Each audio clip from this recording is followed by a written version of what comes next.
which provides regular fixed return to the investor in each period of time during the investment period are known as fixed income securities.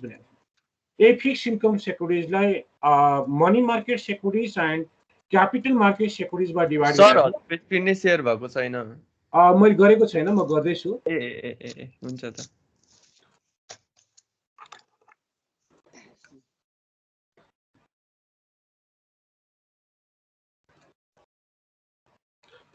Yes money market securities र capital market securities भनेर divide गरेका थियौँ योभन्दा अगाडि fixed income सेक्युरिटिजलाई, जहाँ हामीले money market securities भनेर पहिलो ट्रेजरी बिल गर्यो।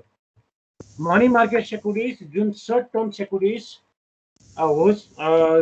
those securities whose maturity period is less than 1 year is known as money market securities, जसमा पहिलो ट्रेजरी बिल भनेको थियौँ।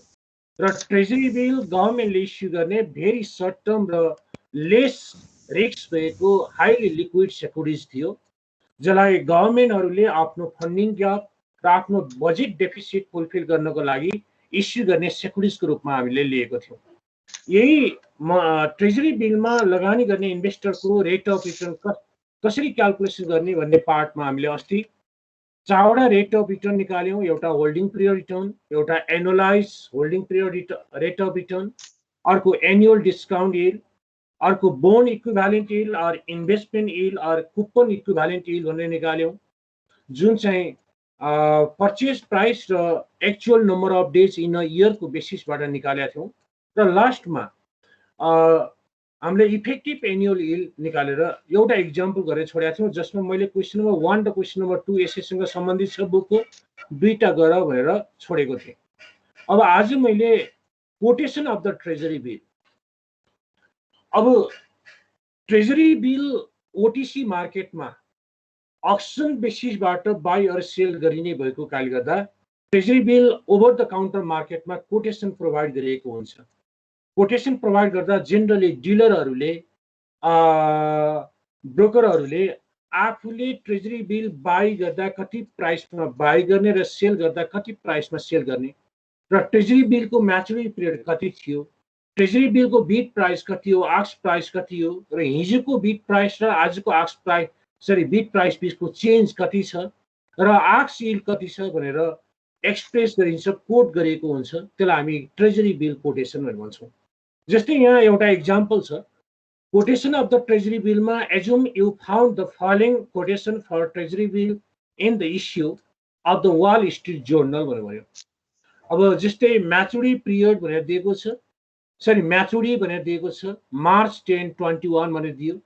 डेज टु म्याट भनेर अर्को कोलममा दिएको छ 150, बिड भनेर दिएको छ 5.57, आस्क भनेर दिएको छ 5.55, बिड भनेको बिड डिस्काउन्ट यिल्ड हो, आस्क भनेको आस्क डिस्काउन्ट यिल्ड हो, अनि चेन्ज भनेर दिएको छ -0.03। यसको अर्थ हिजोको बिड प्राइस भन्दा आजको बिड प्राइस चाहिँ डिक्रिज भएको छ भन्ने कुरालाई इन्डिकेट गर्छ। र अर्को छ आस्क यिल्ड। आस्क यिल्डलाई हामीले yield of the treasury bill on the basis of purchase price, purchase प्राइसको बेसिसबाट ट्रेजरी बिलको रेट अफ रिटर्न कति हो भनेर एक्सप्रेस गरिन्छ, जसलाई हामी आस्क यिल्ड भनेर यहाँ राखिरहेछौँ।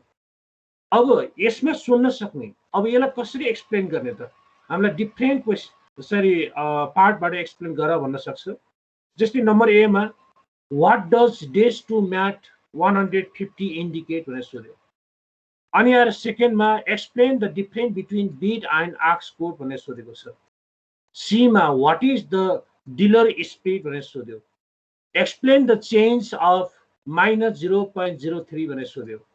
र ईमा सोधेको छ notice that bill matured in 150 days and has an ask yield 4.35%. Is this yield 150 days yield or annualized yield भनेर सोधेको छ हामीलाई। अब यसको एन्सर दिँदा हामीले एमा what does days to mat 150 days indicate भन्दा छ। यहाँ days to mat represent the maturity period of the treasury bill. यो ट्रेजरी बिलको म्याचुरिटी पिरियड अथवा लाइफ कति हो त, कति समयको लागि ट्रेजरी बिल इस्यु गरेको त्यो कुरालाई इन्डिकेट गर्छ। 150 डेज दिएको छ भनेको maturity period of the treasury bill 150 days हो भन्ने कुरालाई यसले इन्डिकेट गर्छ। हामीले यहाँ राख्यौँ, लेख्यौँ नम्बर 1 को एन्सरको लागि days to mat 100 days to mat represent the maturity period of treasury bill. The treasury bill will be matured after 150 days. यसको एन्सर दिँदा डेज टु म्याटले म्याचुरिटी पिरियडलाई इन्डिकेट गर्यो र ट्रेजरी बिल 150 डेज पछि म्याच्योर हुँदैछ भन्ने कुरालाई यसले इन्डिकेट गर्छ। अब बी मा explain the difference between bid and ask quote. Bid र ask quote लाई एक्सप्लेन गर। त्यहाँ bid मा 5.57, ask मा 5.55% डिस्काउन्ट यिल्ड दिएको छ। यसैको आधारबाट हामीले प्राइस, आस्क प्राइस र बिड प्राइस निकाल्न सक्छौँ। बिड र आस्क लाई एक्सप्लेन गर्दा याद गरिराख, बिड भनेको पर्चेस प्राइस पनि हो, सेलिङ प्राइस पनि हो। आस्क भनेको पनि पर्चेस प्राइस पनि हो, सेलिङ प्राइस पनि हो। तर कसको पर्चेस प्राइस, कसको सेलिङ प्राइस त?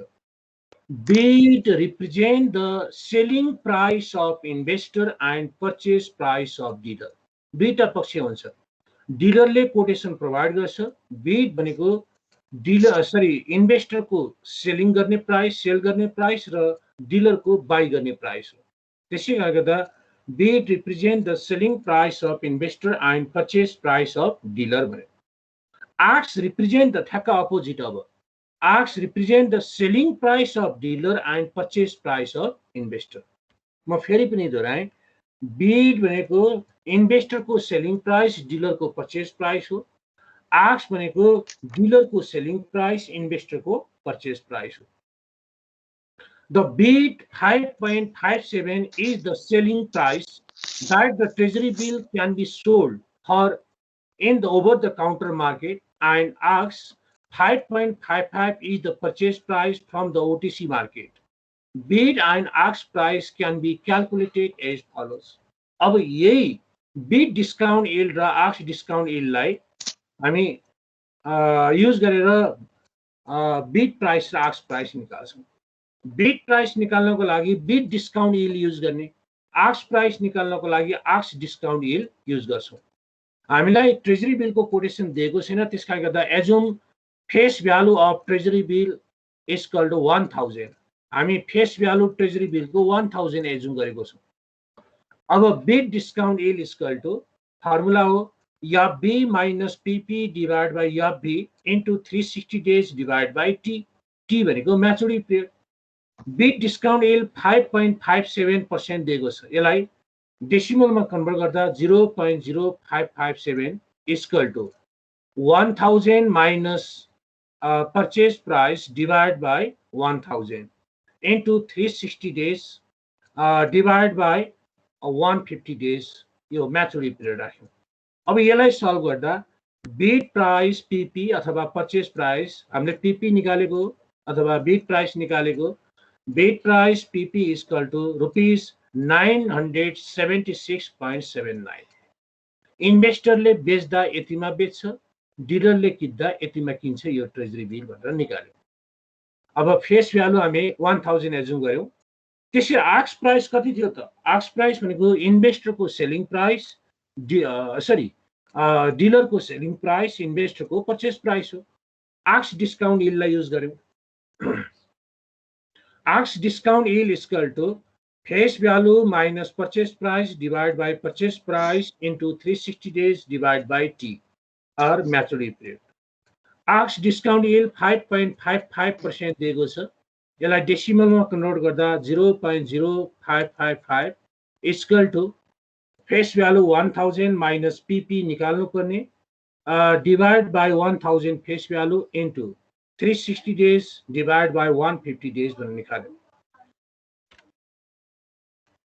त्यसै गरेर यसलाई सल्भ गर्दाखेरि हामीले ask price equal to ask price PP equal to 976.875 भनेर निकाल्यो।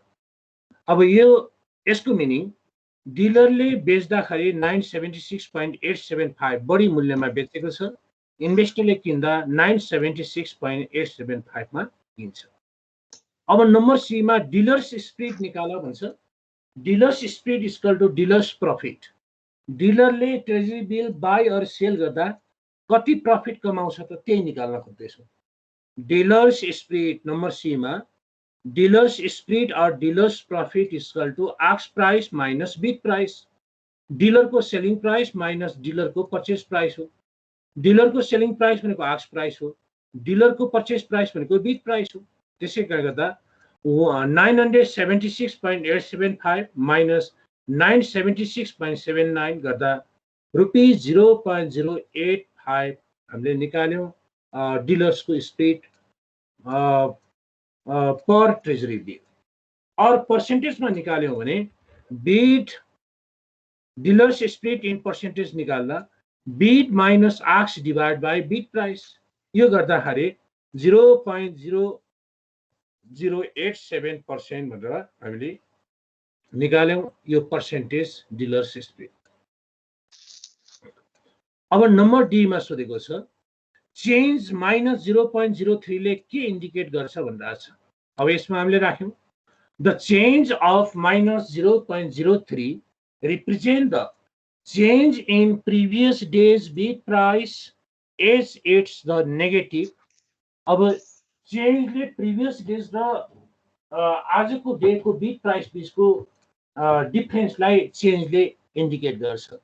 अथवा हिजोको बिड प्राइस र आजको बिड प्राइस बीचको डिफरेन्स यसलाई चेन्जले इन्डिकेट गर्छ। जुन चेन्ज कोलम नेगेटिभ छ माइनस 0.03 छ, यसको अर्थ हिजोको बिड प्राइस भन्दा आजको bid price minus 0.03% of face भ्यालुले डिक्रिज भएको छ भन्ने कुरालाई यसले इन्डिकेट गर्छ। नम्बर ई मा सोधेको छ यहाँ ट्रेजरी बिल 150 दिनमा म्याच्योर भइरहेछ। अब यहाँ जुन दिएको आस्क यील्ड छ 4 कति पर्सेन्ट छ, यो माथि हेर यो 4.35% आस्क यील्ड, यो एनुअल यील्ड हो कि 150 दिनको यील्ड हो भनेर सोध्यो। जुन कोटेसनमा प्रोभाइड गरिने आस्क यील्ड छ जहिले पनि एनुअल बेसिसमा प्रोभाइड गरिन्छ। It is not 150 days yield, it is annualized yield because the yield expressed in the quotation generally expressed in annual basis भनेर लेख्छौं। नम्बर ई मा usually return are commonly stated in annual basis, so the ask yield given in problem is an annualized yield rather than yield for 150 days maturity of the TV। यो 150 दिनको नभएर हाम्रो annualise yield हो है भनेर हामीले यसलाई डिसिजन लियौं। यस यसमा कसैलाई के सोध्नु छ भने सोध।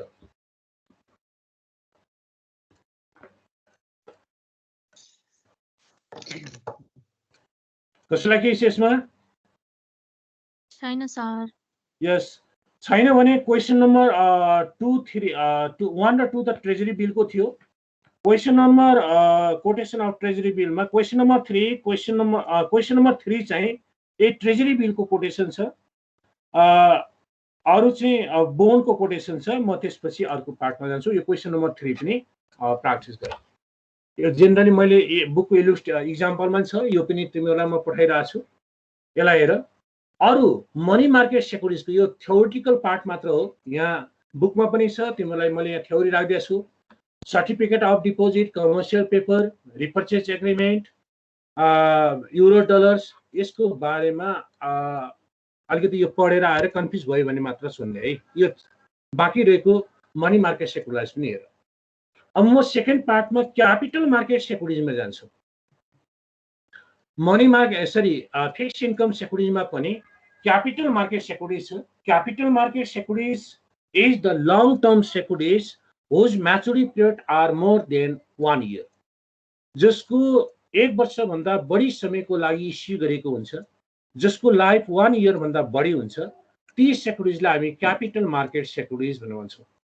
र क्यापिटल मार्केट सेक्युरिटीजमा फिक्स्ड इन्कम सेक्युरिटीज अथवा डिफरेन्ट टाइप्सका बोन्ड र प्रिफर्ड स्टक पर्छ। पहिलोमा त फिक्स्ड इन्कम सेक्युरिटीज यसलाई डिफाइन गरिरहेका छौं। फिक्स्ड इन्कम सेक्युरिटीजको पार्टमा बोन्ड छ। बोन्डलाई हामीले डिफरेन्ट टाइप्सको बोन्डहरु हुन सक्छ। बोन्डलाई हामीले long term debt securities issued by the corporation, government or local government to raise the long term debt capital.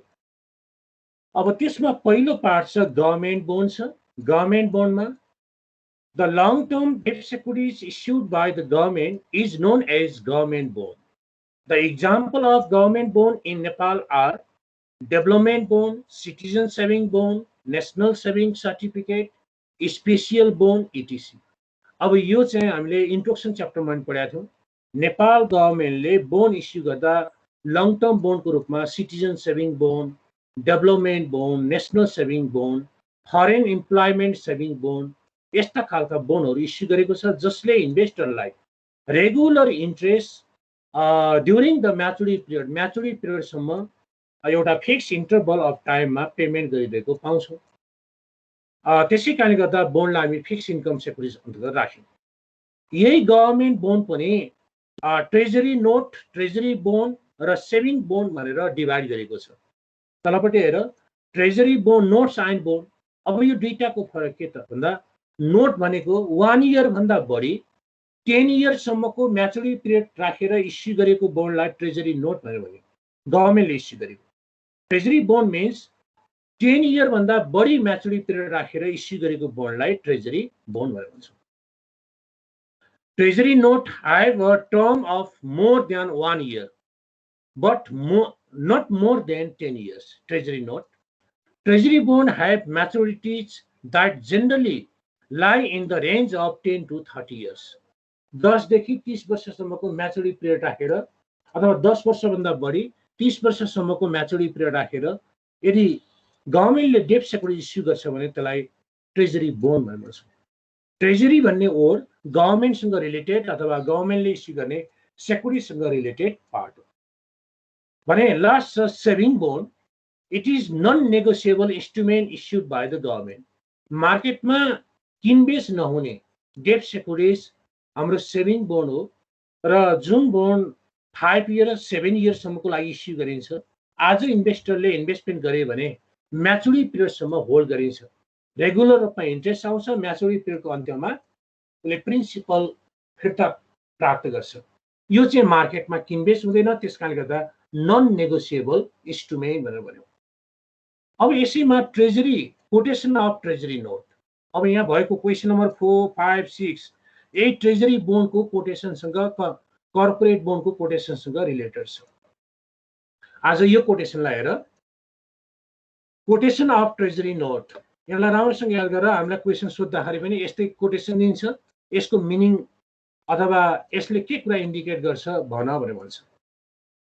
यहाँ दिएकोमा treasury note are traded in active secondary market अथवा dealers consider for the quotation given below which is quoted in the newspaper. जस्तै यो पेपरहरूमा आएको quotation rate भनेर दियो 7, maturity भनेर दिएको छ जुलाई 06 यान भनेर दियो, बिड भनेर दियो 109.03, आक्स भनेर दियो 109.05, चेन्ज भनेर दिएको छ प्लस 0.10 र आक्स यील्ड भनेर दियो 5.47 भनेर दिएको छ। अब यसलाई एक्सप्लेन गर्ने तरिका के त? मैले यहाँ हरेक कोलमको एक्सप्लेन गरिरहेको छु। पहिलो कोलम रेट छ। अब पहिलो कोलम रेटमा 7 भनेर दिएको छ। अब यो पहिलो कोलम रेटले कुपन रेट अफ ट्रेजरी बोन्डलाई इन्डिकेट गर्छ। कुपन रेट कति रहेछ त भन्दा 7% रहेछ है भनेर भन्छ र बोन्डको फेस भ्यालुको हरेक वर्ष 7% इन्ट्रेस्ट दिन्छ। यदि फेस भ्यालु अफ बोन्ड दिएन भने हामी डाइरेक्टली 1000 एजुम गर्छौँ। पहिलोमा रेटमा rate means coupon rate of note or treasury bond or treasury note. In above quotation, annual coupon rate of note is 7% and that is annual interest amount is equal to 7% of par value rupees 1000. तो यहाँ क्वेशनले par value 1000 दिएको छैन, bond अथवा नोटको par value दिएन भने direct 1000 हुन्छ भनेर हामी राख्छौँ, एजुम गर्छौँ। त्यसैले 1000 को 7% भनेको एनुअल रूपमा 70 रुपीस इन्ट्रेस्ट दिँदो रहेछ, इन्ट्रेस्ट अमाउन्ट दिँदो रहेछ, जुन रेट भन्ने कोलममा 7% थियो। सेकेन्ड कोलम छ म्याचुरिटी। म्याचुरिटी जुलाई 06 यान छ। यान भनेको ठाउँमा कहिले यहाँ यो रेटमा कहिले काहीँ एएस दिन सक्छ। ए दियो भने एनुअल इन्ट्रेस्ट एमाउन्ट पेमेन्ट हो, एस दियो भने सेमी एनुअल इन्ट्रेस्ट पेमेन्ट हुन्छ है भन्ने कुरालाई इन्डिकेट गर्छ, याद गरिराख। Maturity means maturity date of the treasury note. अब ट्रेजरी नोट कहिले म्याचुर हुँदैछ त त्यो अन्तिम डेटलाई म्याचुरिटी भन्ने कोलमले इन्डिकेट गर्छ। जहाँ जुलाई 06 भनेर दिएको छ, in above quotation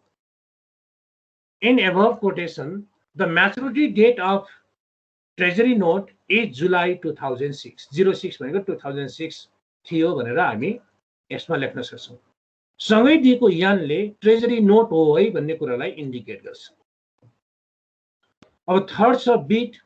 बिड त અહીં हामीले गरेको जस्तै इन्भेस्टरको सेलिङ प्राइस, डिलरको पर्चेस प्राइस हो। आस्क डिलरको सेलिङ प्राइस, इन्भेस्टरको पर्चेस प्राइस हो। अब बिडमा हामीले भन्यौँ the bid price indicate the selling price of investor of the note in over the counter market OTC. In above quotation, bid price or selling price of note is 109.03% of par value, which is equivalent to rupees 1090.3। यहाँ दिएको छ bid 109.03, यो भनेको percentage हो। Direct हामीले 109.03% of par value भनेर निकाल्छौँ। Bid price कति रहेछ त 1090.3 रहेछ भनेर निकाल्यौँ। त्यसै गरेर आस्क भन्ने कोलम छ। आस्कमा हामीलाई दिएको छ ask price indicate the purchase price of note in over the counter market. इन्भेस्टरको पर्चेस प्राइस अथवा डिलरको सेलिङ प्राइस हो। In above quotation purchase price of note is 109.05% of par value, which is equivalent to 190.5। त्यसै गरेर change भनेर दिएको छ। चेन्जमा प्लस 0.10। यसको अर्थ हिजोको बिड प्राइस र आजको बिड प्राइसको डिफरेन्सलाई जनाउँछ। यो डिफरेन्स पोजिटिभ छ भने हिजोको बिड प्राइस भन्दा आजको बिड प्राइस इन्क्रिज छ है भन्ने कुरालाई इन्डिकेट गर्छ। कतिले इन्क्रिज छ भन्दा 0.10% अफ पार भ्यालु भनेर भन्छौँ।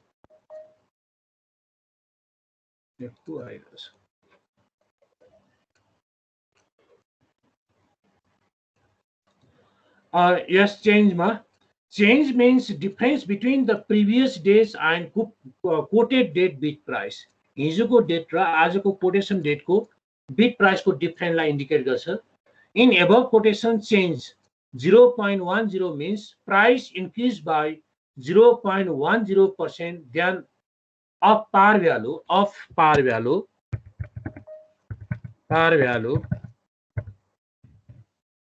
than the previous day's bid price। Change in previous days and quoted days is 0.10% of par value, which is equivalent to ₹1। हिजोको बिड प्राइस भन्दा आजको बिड प्राइस ₹1ले बढेको छ भन्ने कुरालाई इन्डिकेट गर्छ। अर्को छ आस्क यील्ड छ। Ask yield 4.47%। Ask yield means annualized yield based on purchase price of security dealer। In above quotation, annual ask yield of treasury note is 5.47%। जुन दिएको छ त्यो हामीले निकाल्यौँ, जुन पर्चेस प्राइसको बेसिसबाट निकाल्छौँ। अब यहाँ बुकमा भएको क्वेसन नम्बर 3 ट्रेजरी बिलको कोटेसनसँग रिलेटेड। क्वेसन नम्बर 4, 5, 6 यो क्वेसन नम्बर 4, 5, 6, 7 यो ट्रेजरी यही बोन्ड ट्रेजरी नोट अथवा ट्रेजरी बोन्डसँग रिलेटेड कोटेसन छ। यहाँ कोटेसन दिएको हुन्छ, तिमीलाई के कुरा सोधेको छ त्यो कुराको एन्सर दिने हो। क्वेसन नम्बर 4, 5, 6, 7 अहिले हामीले यहाँ जतिवटा कोलम थियो सबैलाई एक्सप्लेन गर्यौँ। यही एक्सप्लेन गर्ने तरिकाबाट हामीले एन्सर दिने हो। अब यसको केही इक्जाम्पल बुकमा पनि छ, त्यो हेरेर यो प्र्याक्टिस गरेर क्वेसन नम्बर 7 सम्मको। अब म अर्को पार्टमा गएँ, म्युनिसिपल बोन्ड, जसलाई हामी लोकल गभर्मेन्ट बोन्ड पनि भन्छौँ। Municipal bond Municipal bond is debt securities issued by the local government bodies like municipalities and state or province. प्रोभिन्सहरू स्टेटहरू म्युनिसिपालिटीहरूले आफ्नो स्पेसिफिक अब्जेक्टिभलाई फुलफिल गर्नको लागि फन्ड रेज गर्ने अब्जेक्टिभ लिएर यदि डेट सेक्युरिटिज इस्यु गर्छ भने त्यसलाई municipal bond or local government bond or semi government bond भनेर भन्छौँ. It is also known as local government or semi-government bond. It is issued to meet the requirement of fund for expenses of municipalities and state. But in Nepal, municipal bonds are not in use. The yield of municipal bond is tax exempted or tax free. नेपालमा कुनै पनि local स्टेटहरूले local बडिजहरूले municipal बोन्डको practice issue गरेको practice त छैन. तर जे जति इन्भेस्टरले म्युनिसिपल बोन्डमा अथवा लोकल गभर्नमेन्ट बोन्डमा लगानी गर्छन् त्यो इन्भेस्टरको रेट अफ रिटर्न चाहिँ ट्याक्स फ्री हुन्छ है. इन्भेस्टरले लगानी गरे बापत प्राप्त गर्ने इन्ट्रेस्ट इन्कममा ट्याक्स तिर्नु पर्दैन. त्यसै कारणले गर्दा रिटर्न अफ म्युनिसिपल बोन्डलाई ट्याक्स फ्री रिटर्न अथवा ट्याक्स एक्जेम्प्टेड रिटर्न भनेर भन्छौँ. यदि म्युनिसिपल बोन्डको रिटर्नमा पनि ट्याक्स लाग्ने भए ट्याक्सेबल इक्विभ्यालेन्ट यील्ड कति हुन्थ्यो त भनेर निकाल्यो भने taxable equivalent yield TEY equal to tax exempted municipal yield divide by 1 minus marginal tax rate गरेर निकाल्न सक्छौँ. अब यसैको एउटा इक्जाम्पल छ.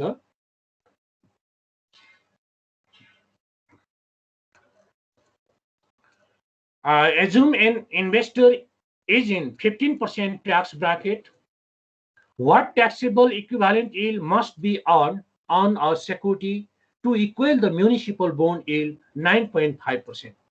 अहिले म्युनिसिपल बोन्डको यील्ड 9.5% छ जसमा ट्याक्स तिर्नु पर्दैन. यो ट्याक्स फ्री यील्ड हो. यदि म्युनिसिपल बोन्डमा पनि बोन्डको रिटर्नमा पनि ट्याक्स तिर्नु पर्थ्यो र ट्याक्स रेट 15% थियो भने यो रिटर्न कति हुनु पर्थ्यो? ट्याक्सेबल इक्विभ्यालेन्ट यील्ड कति हुनु पर्थ्यो त भन्दा यो 9.5% भन्दा बढी हुनु पर्थ्यो यदि ट्याक्स तिर्नु पर्ने भए. ट्याक्स तिर्न नपर्ने भएको कारणले गर्दा कम रिटर्न छ. ट्याक्स तिर्नु पर्दा यो रिटर्न कति हुनु पर्थ्यो निकाल, जसलाई हामी ट्याक्सेबल इक्विभ्यालेन्ट यील्ड भनेर भन्छौँ.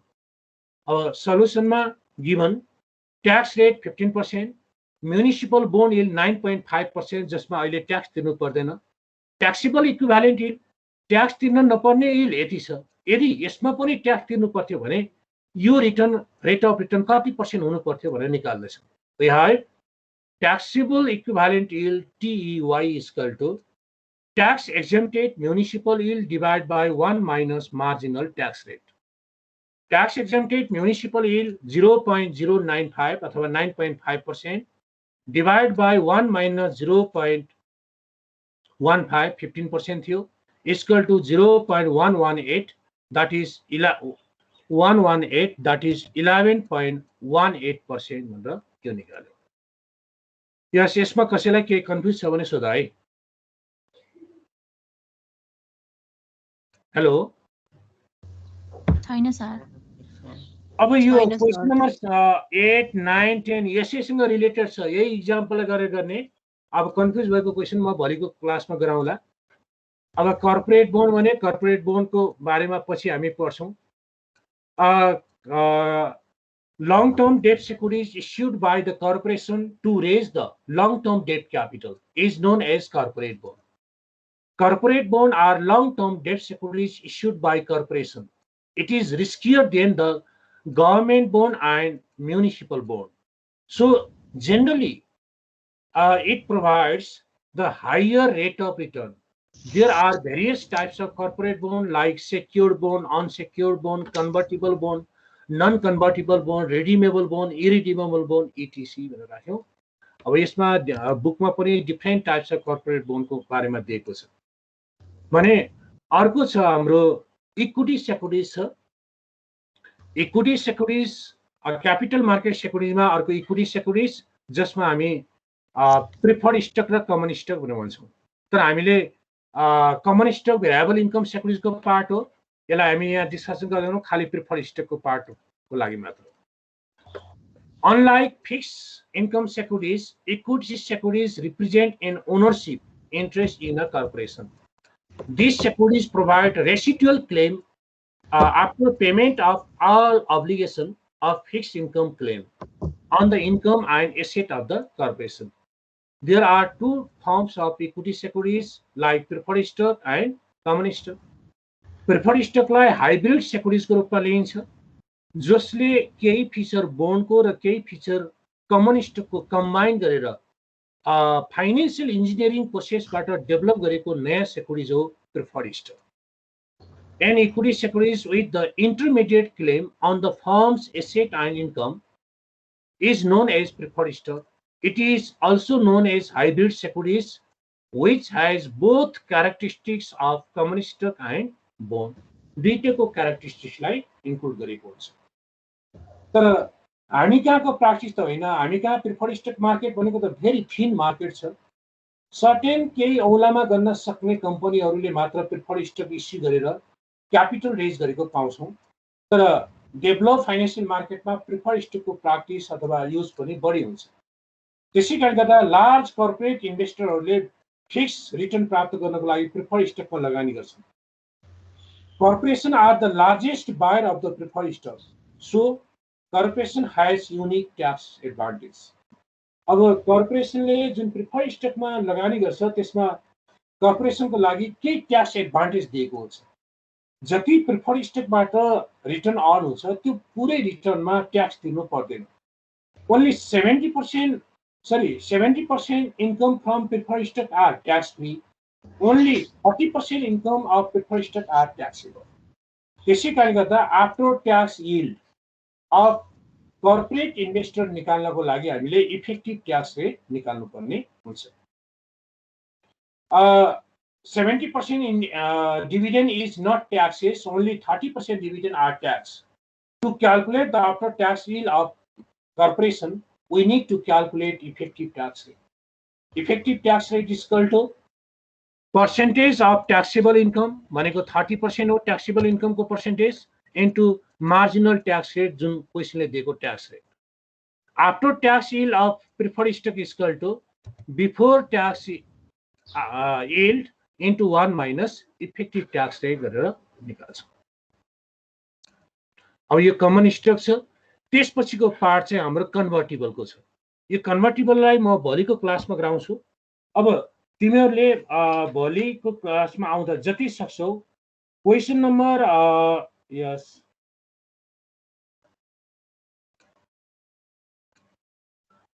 क्वेशन नम्बर 14 सम्म.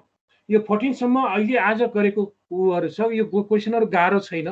तिमीहरूले इलुस्ट्रेसन हेरेर गर्न सक्छौ. मैले यहाँ प्रोवाइड गरेको एक्जाम्पलहरु हेरेर गर्न सक्छौ. जति सकिन्छ यो प्र्याक्टिस गर. नमिलेको क्वेशनहरु म भोलिको क्लासमा गराउँछु. भोलिको क्लासमा नमिलेको क्वेशन गरिसकेपछि मात्र लास्ट टपिक कन्भर्टिबल सेक्युरिटिजमा जान्छु. कन्भर्टिबलको पनि लास्टको क्वेशनहरु क्वेशन नम्बर 17, 18, 19 कन्भर्टिबल सेक्युरिटिजको क्वेशनहरु छ. यसलाई गरौँला. आज मैले यति गराएँ. तिमीहरूले 14 सम्म जति सकिन्छ प्र्याक्टिस गरेर आऊ. कसैलाई केही सुन्न छ भने सोध.